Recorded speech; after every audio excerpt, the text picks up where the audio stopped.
May isa akong katrabaho nagtatanong sa akin, bakit daw yung binili niyang cordless drill, bakit ang daling malubat?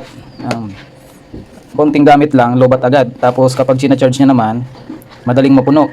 Tapos pag ginamit na naman, lobat na naman. So ito, pinadala niya sa akin yung dalawang battery niya. I-check natin. Bubuksan ko muna to, ipapaliwanag ko sa inyo kung anong nangyayari.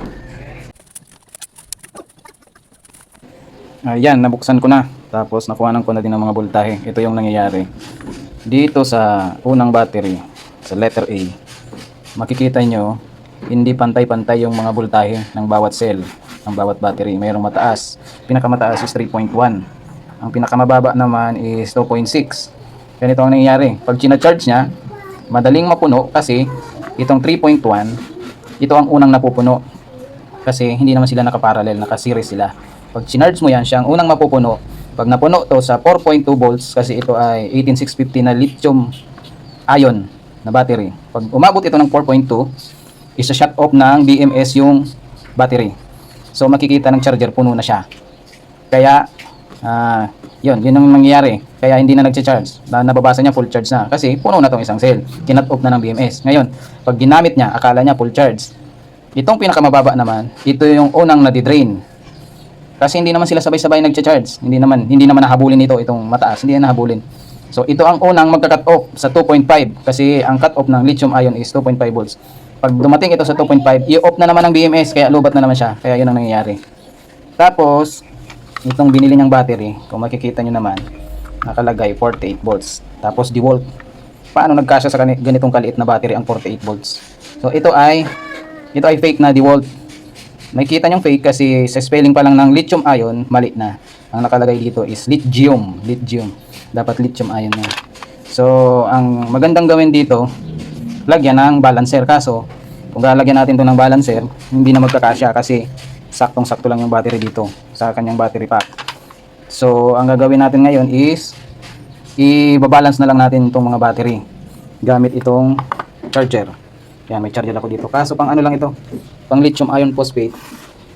Kaso, ibabalance niya naman. Pag napuno to, pupunuin lang natin sa, yan, 3.65 volts. Gagawin natin pareho yung mga battery. Yung voltage nila sa 3.65. Tapos, pag hindi yan umubra, o madali pa rin malubat, ibig sabihin, mahina yung mga cell na ng battery ito. Kasi may kita nyo, ang brand ng cell is Hongli, Chinese na lithium. Alam naman natin na paggawa ng mga Chinese, may ng klase. Tapos, ang capacity niya ay 1,200 mAh lang. So, pag binalance natin to at madali pa rin malubat, ibig sabihin, mahina tong battery ito. Palitan na lang ng mas magandang battery. So, charge muna natin. Ayan, nagcha-charge na. Ayan, pula. Pang lithium ion phosphate, pero ang charge natin ay lithium ion. Pero pwede naman ito, kaso hindi siya mapupuno. Aabot lang siya ng 3.65 volts. Hindi naman siguro masisira yung BMS kapag charge natin yung mga cell individually. So, hintayin lang natin itong mapuno.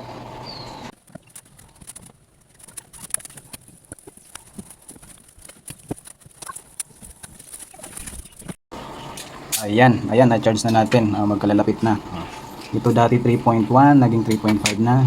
2.6, naging 3.6. 2.9 naging 3.5, 2.8 naging 3.5, at 2.9 naging 3.6. Ayan, magkalalapit na. 3.6, 3.5, 3.5, 3.6, 3.5. So, ibabalik na natin to dito. Tapos, ipapacharge natin ito kay Foreman Ignacio hanggang mapuno. Ayan, pag napuno, i-try niya na gamitin sa drill niya. Kapag madali pa rin malubat, ibig sabihin, mahina na yung mga cell na to. Mahina yung battery nito. Kasi hindi naman natin ito pwedeng lagyan ng active balancer. Kasi hindi na makakapasok dito sa pack na to. Wala nang mapaglalagyan. Kahit yung cordless drill ko, wala rin yung active balancer. Pero, matagal yung malubat kasi magagandang klase yung mga lithium ion na ginamit. Itong mga cell na to ay made in China. Kaya alam naman natin na pag made in China, mahina talaga. Okay, tapos na rin itong isa ito i-charge. Ayan ang mga volts nya. Magkakalapit na rin sa 3.5, 3.5, 3.6, 3.5. Halos balance sila. So, ayun. Pag nakakita kayo ng ganitong mga power tools, alam nyo naman na branded, DeWalt, tapos masyadong mura, huwag na kayong bumili kasi alam naman natin na fake yun.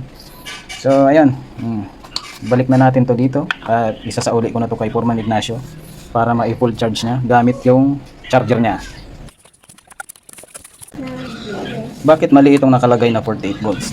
Hindi ito totoong 48 volts kasi yung 18650 na battery, ito, yung mga battery nasa loob, kung makikita nyo 1, 2, 3, 4, 5 ay may nominal voltage na 3.7 volts. Ngayon, pag naka-series yan, mag-add up yung volt, magiging 18 volts lang yan. Tapos ang full charge naman nito ay 4.2 volts, na pag na full charge din ito dapat nasa 21 volts. So ang layo, grabe talaga, grabe ang mga Chinese, makabenta lang, gagawin ng lahat.